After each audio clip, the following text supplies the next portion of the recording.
being the eldest son means you get everything, right? Everyone's stunned by my brother-in-law's wife's comment. She had always insisted that being the eldest son was important, but this was too much.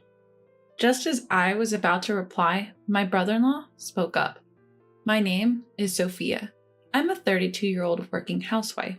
I got married to my husband Owen just last year. We've known each other since elementary school, but our relationship was far from expected. We'd usually argue whenever we met, but during our college years, he confessed his feelings to me. Embarrassed, he scratched his cheek as I looked at him in surprise. I initially turned him down, but from that point on, I started thinking about him more. Half a year later, I was the one confessing to him. We dated for about 5 years after that. We went to tell his parents about our marriage. I was warmly welcomed. My, you must be Sophia. Owen has told me so much about you. It's such a pleasure to finally meet you today. Owen told me you're his first love. We're so happy to have someone like you as a part of our family. Well, I was pleased to hear this from my parents-in-law. Owen looked flustered next to me, his secret laid bare. The fact that I was his first love was news to me. The thought made me feel ticklish and happy. I whispered this to Owen and he turned bright red with embarrassment. The meeting ended on a positive note. Owen has a brother who is already married. We planned to meet them around the end of the year, so we headed home. A few days later, while we were looking for our new home after the wedding, Owen's phone rang. It was from my mother-in-law. Your dad's been in a car accident. He's in the hospital with a leg injury. The doctor says there might be lasting effects. Can you come? Hearing this, Owen and I rushed to the hospital. Mother-in-law was sitting alone on a chair in the hallway. Mom, how's Dad? What's this about lasting effects? Owen, and you too, Sophia, thank you for coming. Your father apparently shielded a child who ran into the street and was hit by a motorcycle. I hugged my trembling mother-in-law, not knowing what else to do. Shortly after, the doctor emerged from the treatment room. His life isn't in danger, but he broke his femur. Given his age, even with rehab, we can't guarantee he'll be able to walk again. You should prepare yourselves for that possibility. We were all at a loss for words. My father-in-law is an active man. Even in his 60s, he's passionate about his hobbies, playing basketball, volleyball, and skiing. The thought of him unable to do any of this was devastating. My mother-in-law looked completely disheartened. However, when my father-in-law woke up, he was different. When we told him about his leg, he just laughed it off. If my legs help save a child, then it's all worth it. I might not lose the ability to walk completely. Even if I do, I'll face it then. I can still compete in a wheelchair, you know. I'm just glad to be alive. I swear, you're one of a kind, but you're right. It's a blessing you're alive. My mother-in-law's face softened, filling the hospital room with laughter. Just then, the door swung open and a flamboyantly dressed woman walked in. Behind her, a man with 3 children in tow also entered the room. Seeing my father-in-law, the man sighed in relief. Dad, I'm glad you're okay, but at your age, you should be more careful.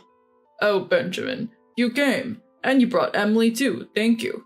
The man called Benjamin was my brother-in-law.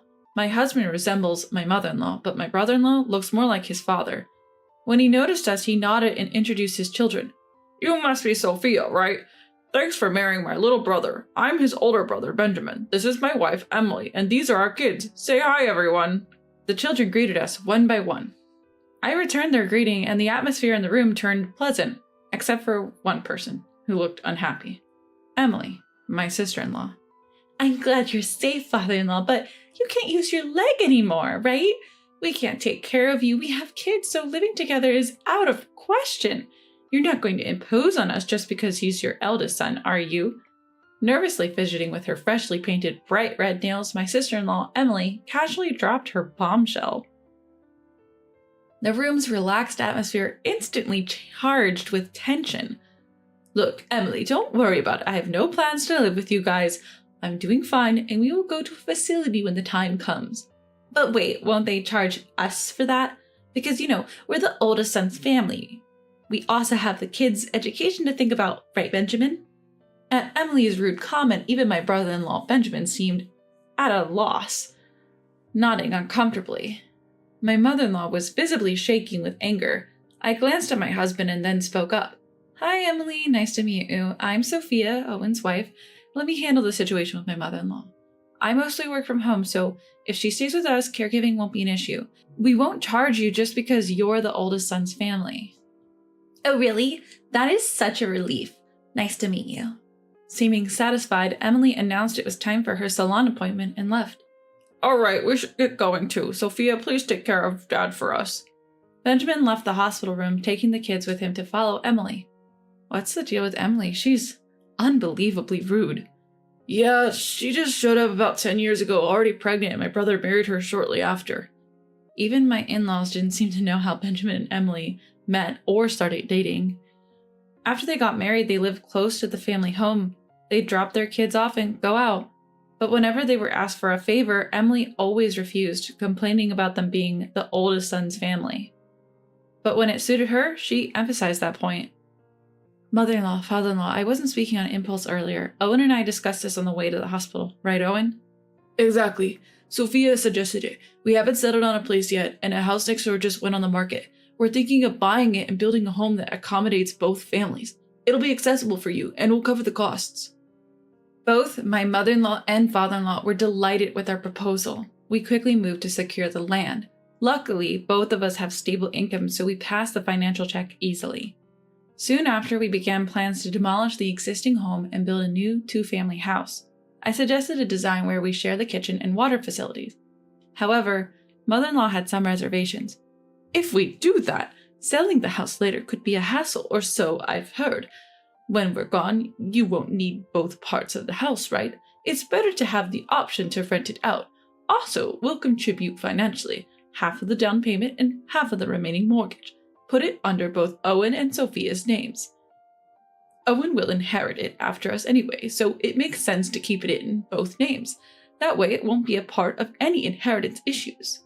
Grateful for mother-in-law's thoughtfulness, we decided to build a fully separate duplex. While it was under construction, we stayed in an accessible condo. Living with parents-in-law was surprisingly stress-free, and every day was enjoyable. Just a few days before moving into the new house, brother-in-law's family showed up unannounced at the condo to visit father-in-law. Brother-in-law's wife, making herself comfortable, commented while sipping the tea I made. Hey, mother-in-law, isn't this a bit much? The house is a fully separate duplex, right? I've considered the same thing. What are you talking about? Sophia and Owen are building this for us. We have no plans to live with you now or in the future. You can't handle caregiving tasks anyway, so don't worry about it. Mother-in-law's explanation didn't seem to satisfy brother-in-law's wife.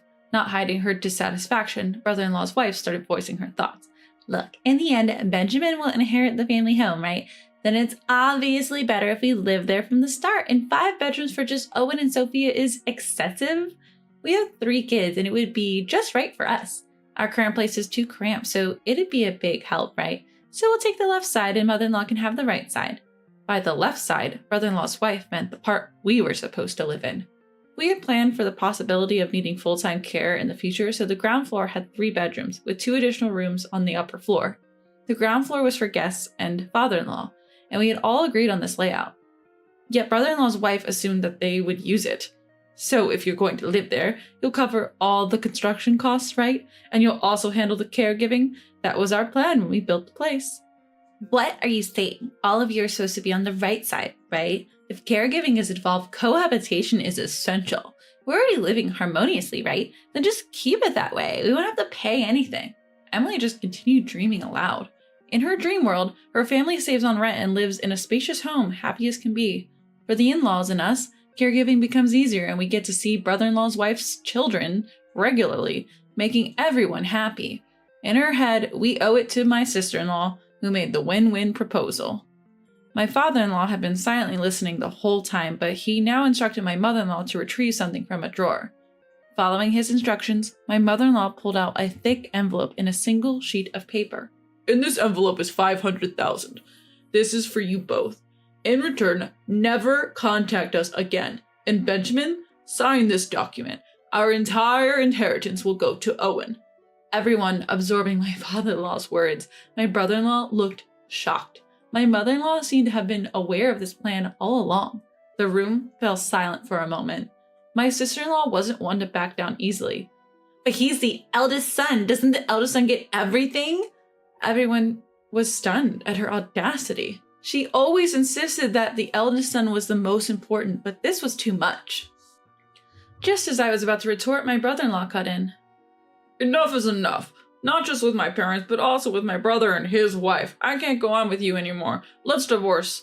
Dad, will this signature do for renouncing the inheritance? And I don't need the $500,000, but please don't cut us off. The kids love you guys. At brother-in-law's words, father-in-law nodded in agreement. Mother-in-law, with tears in her eyes, seemed to be okay with it too. For a moment, my sister-in-law looked dumbfounded, but she soon regained her composure and started shouting. Who do you think you are? Fine, let's get a divorce, but you'll pay me alimony in court. What are you talking about? You're the one who will have to pay alimony, my brother-in-law said, pulling out an envelope from a large bag. It contained a photo showing my sister-in-law arm in arm with another man entering a hotel. Her face turned pale at the sight of it. He continued, unfazed. I knew you were cheating for a while now. When I looked into it for the divorce settlement, I was shocked. Your affair partner didn't even know you were married. Even had an engagement going. He's really angry, planning to claim compensation in the divorce trial. What, you told him? You're ruining my new start. What? Everyone just enjoys bullying me? I won't forgive ruining my engagement.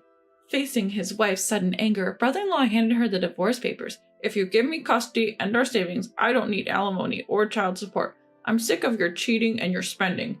Please just divorce me. If you're that desperate for a divorce, fine, but don't come crawling back to apologize later. Live with your regret. With that, my brother-in-law's wife signed the divorce papers and left the house.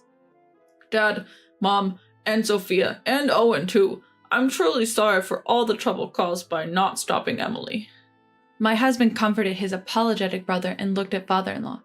We love our grandchildren too. We plan to help out with the kids. Exactly. To be honest, we made our decision thinking you and Emily were on the same page, but we see now that you're not. Yeah, I've been thinking. Maybe we don't have to go as far as disinheriting. At this, brother-in-law shook his head. He mentioned they'd already rented a nearby house and planned to get by mainly with the kids, relying on the family only when absolutely necessary, before leaving with the kids for an appointment with the lawyer. Afterward, brother-in-law and his wife divorced. The wife apparently sought support from her affair partner. However, the irate affair partner claimed engagement-breaking compensation. And what's more, they met at a singles event. She's now banned from that group after they found out she was married.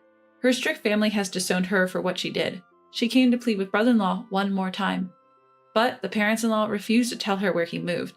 Deflated, she trudged back home alone. My brother-in-law is doing well, starting anew with his kids. It turns out his wife wasn't much of a homemaker, but he and the kids have been managing the household just fine on their own. His kids are extremely well-mannered and responsible, and they're doing their best to support their busy dad. When they visit my husband's parents, they make it a point to stop by our place, and we've started cooking together. Lately, they even started calling me sister.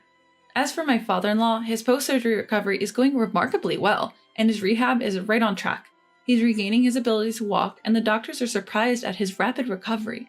My mother-in-law mentioned they're not planning on living with us for now, to which I replied, that's too bad. On my end, a year after we moved, I found out I'm pregnant. It's still early days, but when we told my husband and in-laws, they shed tears of joy.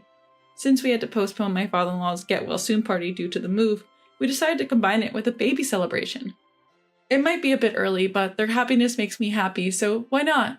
My husband recently got promoted and received a pay raise. I'm mostly working from home and plan to work as much as possible before the baby comes. Because of this, we've made good progress on our mortgage payments. Truth be told, I'm actually looking forward to living with my in-laws in the future. When I shared this with my mother-in-law, she got teary-eyed and thanked me, which made me a bit bashful. We're all looking forward to welcoming this new life into our family, and I can't wait for all the joy and liveliness the future holds for us.